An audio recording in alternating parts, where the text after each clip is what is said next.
man muss es einfach sagen, es ist der beste SUV, der momentan auf dem Markt ist, ja.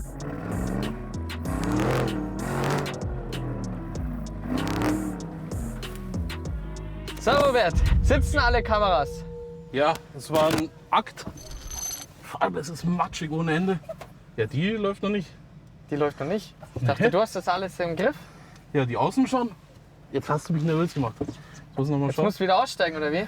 Ich schaue noch mal, ob alles läuft. Also sieht So. gut aus. Wir sind hier auf Play, Ja. auf Record. Auf Aufnahme, wenn dann Kollege. Hast du die Kamera schon erklärt? Die neue X4? Nee, noch nicht. Ja? Aber schau mal, wie geil das aussieht. Wir können das hier alles in der App anschauen. Es ist einfach nur zu geil. Ey, ohne Schmarrn. Die neue X4 mit 8K. Da geht richtig was. Da geht richtig was. Das würde ich sagen, das kannst du ja gleich noch mal im Detail erklären. Ja, weil safe. ich würde sagen, wir fahren jetzt hier erstmal los. Wir gehen die Piepse aus. Da. Hier. Boah, schau dir das mal an da vorne. Okay, Alter, das da wird, geht's richtig rein. das wird jetzt hier richtig sportlich, Leute. Ach du Scheiße. Also ich glaube, schnelles Offroad-Fahren Nee. wird es hier definitiv nicht. Robert, also die Kameras, die kannst du sicher nicht runterhauen. Nee, ich mach's einfach mal. Okay, gut, wenn du das so sagst, weil ich weiß ja nicht, wir tauchen hier ganz schön tief ein. Ja, das Gute bei den Instagrammers sind natürlich alle wasserfest. Schau mal, wir sind noch im GT-Modus, wir sind noch gar nicht im Terrain-Modus. Hier, einmal umschwenken, individual, jetzt sind wir im Terrain-Modus, jetzt sind wir wirklich im Offroad-Modus. Das ist wirklich das Verrückte, auch hier jetzt beim neuen DBX 707, dass wir eben genau diese Vielfalt haben zwischen einfach den Komfort, den GT-Modus, Sport, Sport Plus, wirklich für die Rennstrecke und jetzt sind wir einfach hier am Offroad-Fahren unterwegs. Also ich habe jetzt wirklich eigentlich alles hinter mir mit dem Auto. Es fehlt eigentlich nur noch hier Wüste. Ach du Kacke. Bruder.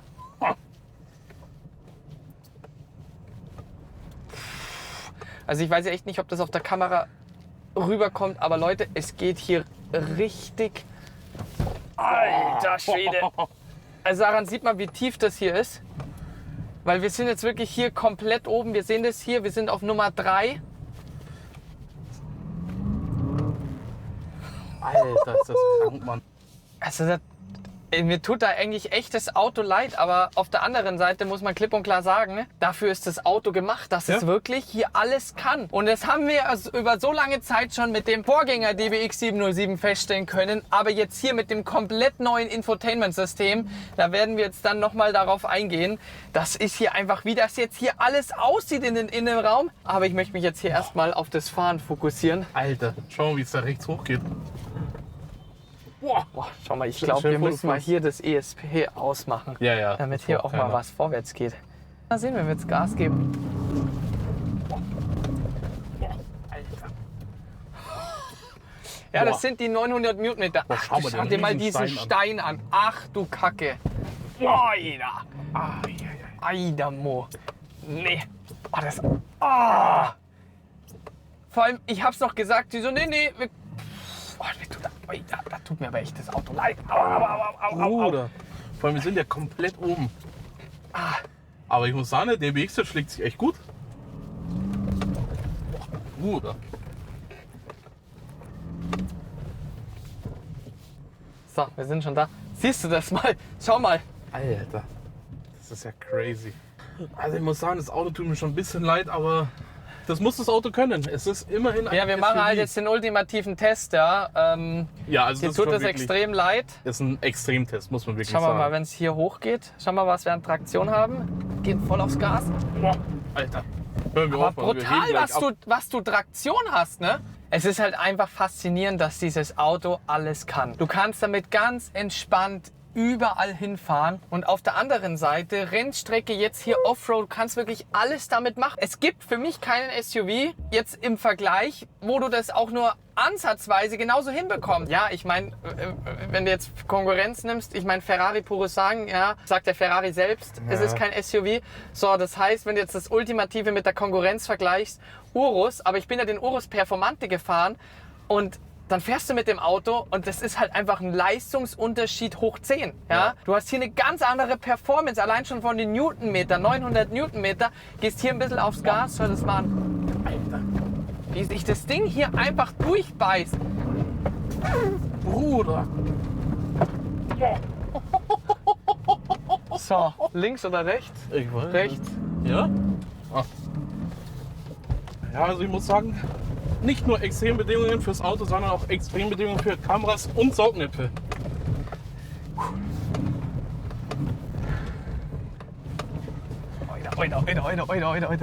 Alter Robert, das ist die Kamera. Ja? Ja, aber die hält es aus. Ah. Bruder. Also ich weiß echt nicht, ob das auf dem Video rüberkommt, aber alter Schwede. Boah. Bruder.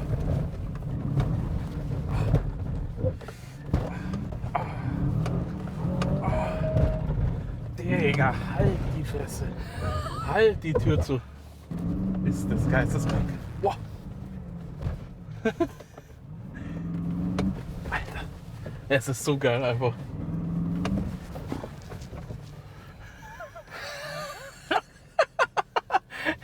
Warum gehen die jetzt alle weg, wenn wir kommen? Sind wir schon fertig? Oh, Leute. Boah. Alter, Ey, ich sag's dir, schau das mal an. Ich bin genauso nass geschwitzt, bis zum geht nicht mehr. Also, wir sind ja jetzt echt nicht so schnell gefahren, aber das ist ja brutal hier. Wenn du das mit anderen Offroad-Fahren vergleichst, ja, wo du richtig schön, aber hier ist ja wirklich extrem steil, geht's hoch und die ganzen Steine und alles. Aber das Auto hat das hergenommen, als ob nichts wäre. Völlig Ich bin verrückt. fahrlos. Ich bin Wir machen fahrlos. jetzt eine kurze Verschnaufspause, Robert. Wir gehen jetzt schnell ins Zelt. Ja. Und dann würde ich sagen, Leute, wir gehen jetzt dann gleich mal ganz entspannt hier auf den Innenraum ein, weil es gibt hier wirklich einiges zu erzählen. Genau. Und ja, Sehen wir uns draußen wieder. alles klar. Wir müssen was trinken. Spinnst du. Ein paar Osen später. So Leute, wie versprochen werden wir jetzt hier nochmal auf den DBX 707 eingehen. Das Wichtigste zuerst. Den normalen DBX gibt es nicht mehr. Das hier ist jetzt die Einsteigerversion, bedeutet ausschließlich wird der DBX 707 erhältlich sein. 707 PS, 900 Newtonmeter. Wir haben die schönen Turbolader vom AMG GT Black Series, genauso wie das 9-Gang Automatikgetriebe mit einer Nasskupplung. Das sind wirklich so die Einzelheiten, die von Mercedes übernommen worden sind. Sonst, Leute, jetzt nämlich vor allem dann gleich Thema Innenraum, hat sich einiges getan. Aber erstmal vorab von außen, Leute.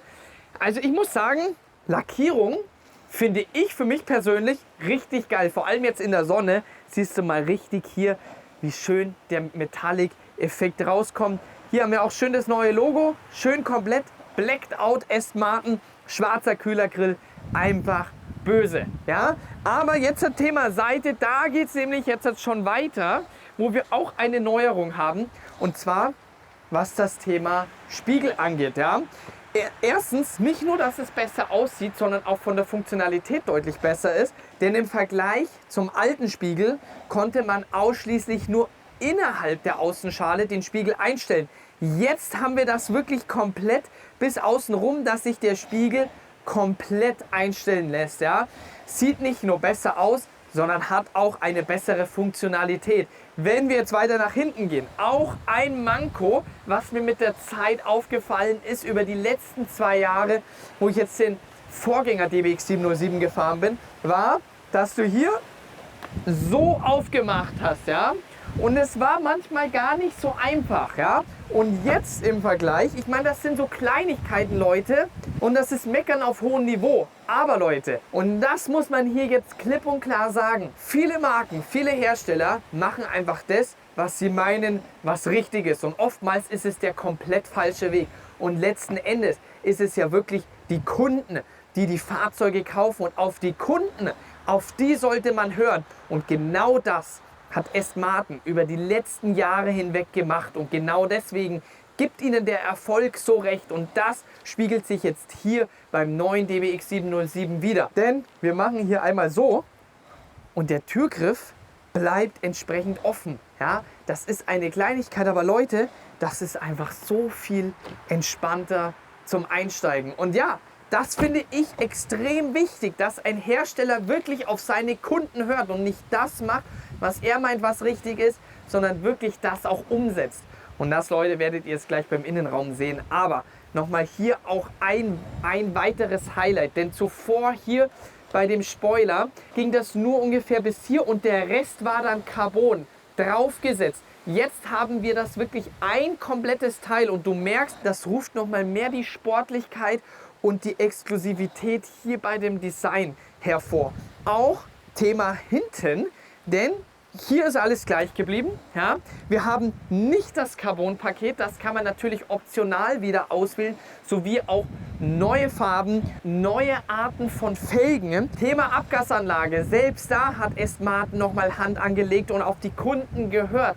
Denn das ist mir auch über die Zeit hinweg aufgefallen. Der Sound ist ultimativ. Du hast richtig schön diesen 4 Liter V8 Biturbo Sound mit Aston Martin Genen. Aber was du definitiv mitbekommen hast, war, unter 4000 Touren hast du nicht wirklich den typischen V8-Klang gehabt. Und da hat Aston Martin nochmal an der Abgasanlage gearbeitet. Und da hast du jetzt nochmal einen deutlich kernigeren Sound als beim Vorgänger. So Leute, und wie es euch der Robert versprochen hat, wird euch der Robert jetzt gleich mal zeigen, wie wir hier die schönen Aufnahmen von hinten beim Offroad fahren mit der neuen Insta360, nämlich mit der X4-Kamera gemacht haben.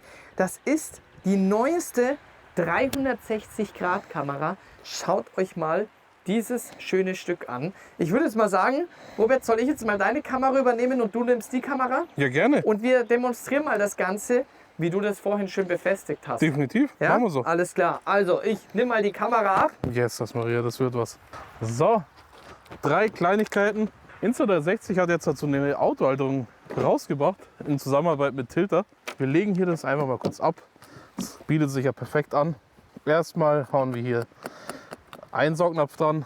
Ich würde immer sagen, macht es davor ein bisschen sauber, dann hält es besser. Wie kommst du da drauf, Robert? Ja, aus Erfahrung spreche ich da, würde ich mal sagen. Okay, alles klar. Ich wollte nur kurz nachfragen. Genau. Machen hier fest den Kollegen machen wir fest. Dann haben wir hier den Stab. Da kommt ja noch einer hin. Genau. Und mit dem sichern wir das Ganze. Also da kannst du jetzt wirklich gar nicht mehr die Kamera verlieren, beziehungsweise dass irgendwas lose wird. Nee, also sollte nicht. Also das machst du hier auch nochmal fest. Immer schön reindrücken. Dann nimmst du hier dein Mobiltelefon raus. Und wir gehen hier auf die Insta360 App. Gehen jetzt hier drauf. Da sehen wir uns schauen zwei Handschuhe an. Aber ihr seht, wir haben das perfekte Heck drauf. Sieht einfach mega geil aus. Wir gehen hier oben drauf. Können bis zu 8K aufnehmen. Das ist wirklich Vogelwild. Das ist verrückt. 8K, wir haben 5,7K mit 60 Frames, 4K mit 100 Frames. Wir haben 72 Megapixel Kamera. Also, was gibt's Geileres? Und das Car-Mount hält bombenfest. Wahnsinn. Und dann in Verbindung mit den ganzen Insta360-Kameras. Das wird ja heute eine Qualität des Videos, das ist ja Wahnsinn. Ja, das gibt's ja eigentlich normal nicht bei uns. Aber mit Insta360 kriegen wir das auch hin. Also, dann würde ich sagen, Robert, ich übergebe dir mal wieder die Kamera. Und gehen wir in den Innenraum, oder? Genau, aber bevor wir in den Innenraum gehen, Leute, für die, die mehr über Insta360 erfahren wollen, der Link ist in der Videobeschreibung, extra mit einem speziellen Link, wo es auch entsprechend Discount geben wird. Schaut mal gerne vorbei, ihr wisst es ja, wir benutzen die Insta360 Kameras seit Jahren und jetzt hier mit der neuen X4 Kamera, da ist das natürlich schon eine ordentliche Ansage. Und jetzt, Leute, was jetzt eine ordentliche Ansage ist, ist das Thema Innenraum. Seit Jahren habe ich es ja schon gesagt und jetzt heute ist der Tag endlich gekommen, wo ich endlich sagen kann, der Game Changer ist hier. Das beste SUV steht hier vor uns und zwar der DBX 707. Und ich würde jetzt mal vorschlagen, ich mache jetzt mal die Tür auf und wir schauen jetzt mal hier ganz kurz rein, Leute. Zieh dir das mal rein. Und jetzt, Leute, jetzt gibt es keine Ausrede mehr an die Leute, die immer noch einen Lamborghini Urus oder einen Cayenne Turbo S fahren. Wir brauchen nicht reden, das sind ultra geile Fahrzeuge. Aber Leute, ganz ehrlich, wenn man hier einmal den DBX 707 gefahren ist, dann will man nichts mehr anderes fahren. Denn performancemäßig kommt nichts auch nur annähernd hin. Lamborghini Urus Performante, ich bin ihn gefahren. Das ist kein Vergleich zu der Performance hier. Aber immer genau dieses eine Thema ist es gewesen, was dann für einige Leute so eine Problematik gewesen ist. Was ich verstehen kann, ist das Thema Innenraum. Aber genau jetzt sind wir bei dem Thema, Aston Martin hat auf ihre Kunden gehört und es ist soweit. Robert, komm, lass uns mal reinsetzen. Wir schauen uns den Innenraum gemeinsam an, oder? Auf geht's. Also eigentlich kann man schon gar nicht mehr sagen, dass es sich hier um ein Facelift handelt, ja, wo du einfach nur ein neues Lenkrad hast, sondern es ist eigentlich wie ein komplett neues Auto hier innen. Es hat sich komplett verändert. Wenn ihr euch daran erinnern könnt, der Vorgänger DBX 707, so wie ich ihn aktuell noch fahre, hat das Mercedes Infotainment System, hat keinen Touchscreen oder sonst was. Mich persönlich hat es nie gestört, weil für mich war immer das Design, das Auftreten und die Performance das Wichtigste. Denn ich, für mich persönlich, habe noch nie Apple CarPlay verwendet. Ich weiß, Robert, du bist ein riesen Fan davon. Für mich ist es immer das allererste, was ich deaktiviere. Ich brauche das nicht. Ich bevorzuge einfach hier nach vorne das Fahren, die Performance, den Sound. Aber Smarten hat das Ganze übernommen, wirklich angefangen hier von dem neuen Design beim Türgriff. Es wirkt alles nochmal deutlich hochwertiger mit dem ganzen Carbon. Wir haben deutlich mehr Chrom verbaut. Wir haben das komplett neue Lenkrad, wie beim DB12, wie beim Vantage, deutlich übersichtlicher. Auf der einen Seite, du hast Touchscreen, ja, du hast hier diese zwei Knöpfe, wo du alles bedienen kannst, und aber auf der anderen Seite hast du auch hier und da noch schön die Tasten, schön hier die großen Schaltpedals. Das ist perfekt. Dann haben wir hier die neuen Luftdüsen in Verbindung, schön hier Mittelkonsole, alles in Carbon überzogen, und jetzt hier natürlich auch komplett neu, deutlich größerer Display. Wir haben das Ganze hier schön in Touchscreen, also es hat hier rein gar nichts mehr mit Mercedes zu tun. Es ist komplett eigenständig Aston Martin, und schaut euch hier diese Mittelkonsole an.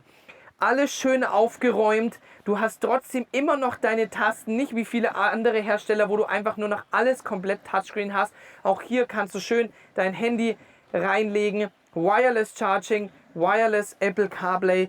Dann haben wir natürlich auch noch, und das ist richtig fett, Leute, eine neue Soundanlage, optional, nämlich die Bose & Wilkins Anlage mit 23 Lautsprechern. Also egal, wo du hinschaust, hier 1, 2, 3, da oben über dir, du hast im ganzen Innenraum 23 Lautsprecher, das Ganze verteilt, und das nämlich mit 1600 Watt. Das ist für mich immer das einzige Thema. Sound, Musik ist für mich extrem wichtig. Ihr kennt es ja aus den Stories. Und ja, natürlich, da gibt es noch mehr zu erzählen mit der ganzen 360-Grad-Kamera-Funktion. Aber darauf würde ich gar nicht zu tief eingehen, denn letzten Endes, man muss es nochmal klipp und klar sagen, und ich habe es vor Jahren schon gesagt, sobald Aston Martin einen neuen Innenraum hier beim DBX 707 bringt, dann ist das ein absoluter Gamechanger. Und es ist endlich soweit. Es freut mich so extrem sehr. Und Robert, ich muss ganz ehrlich sagen, ich habe es ja jetzt gerade vor einer Minute gesagt, für mich zählt ja wirklich Performance an erster Stelle. Safe. Aber ich muss einfach sagen, dass dieser neue Innenraum aber sowas von fett ist. Ja, ist schon richtig In Verbindung mit dieser Musikanlage, ist wichtig. dass das für eine harte Entscheidung wird. Inwiefern denn? Naja, ich meine, wir fahren ja jetzt den Vorgänger noch nicht allzu lang. Ja, eben. Aber es ist halt einfach, und es ist soundmäßig auch noch mal geiler. Nicht von der Musikanlage, sondern auch wirklich Motor. Ja, ja. Und auch vom Fahren her, es ist entspannter, das Auto fühlt sich auch irgendwo noch mal schneller an, das müssten wir echt mal messen. Also es ist nicht nur ein Facelift, es ist ein riesen Update, und es fühlt sich eigentlich wie ein komplett neues Modell an. Ja, definitiv. Und ich habe da mal gehört, da gibt es ja von Smarten sowas wie Q. Was heißt das denn? Naja, dass du ja wirklich bis zu jeder einzelnen Naht dir entsprechend die Farbe auswählen kannst, wie du möchtest. Ja, gut, wenn man da jede Naht, sag ich mal, individualisieren kann. Da können wir uns dann eigentlich spielen mal, würde ich sagen, oder? Wie ist gut? Du wirst dich wahrscheinlich wieder spielen, oder? Ja, aber jetzt einfach nur mal so rein Joke-mäßig, oder? Ja? Ja. Du glaubst, weißt du was? Ich würde sagen, wir beenden jetzt besser das Video hier, Robert, Ja, oder? sollen wir lieber Schluss machen? Wir machen besser lieber Schluss. Leute, was ein mega Auto, was eine mega Erfahrung hier. Offroad endlich mal in den besten SUV. Man muss es einfach sagen, es ist der beste SUV, der momentan auf dem Markt ist. Ja? Nochmal hier ganz klar, Ferrari Puro sagen, es ist kein SUV. Ferrari selbst sagt ja, es ist kein SUV. So. Und vergleichsmäßig, es gibt nichts. Natürlich, Lamborghini Urus hat jetzt ihren Hybrid vorgestellt, aber ich bin das Auto noch nicht gefahren.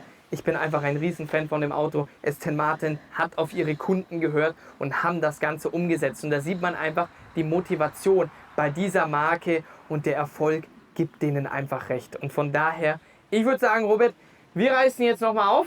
Definitiv. Und dann machen wir Schluss mit dem Video, oder? Auf geht's. Alles klar. Also Leute, peace out. Bis zum nächsten Video wieder.